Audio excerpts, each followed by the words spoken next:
Hey guys, today we'll talk about how can you figure out this solution or know how you can do that on your app, on your Redfin app. So you just follow these ways, then it's going to work with you.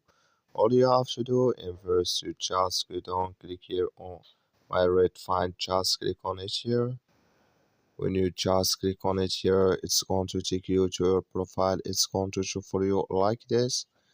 Then all you have to do next, you just go down here, you keep going down, you come here to classes and events, you just click on it.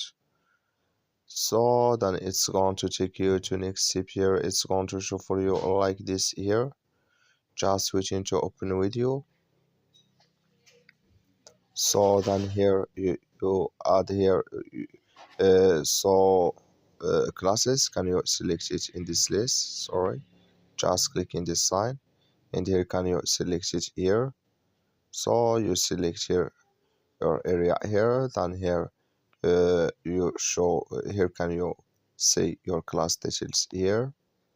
So here can you have all information. That's all. Thank you for watching. Don't forget to support us by liking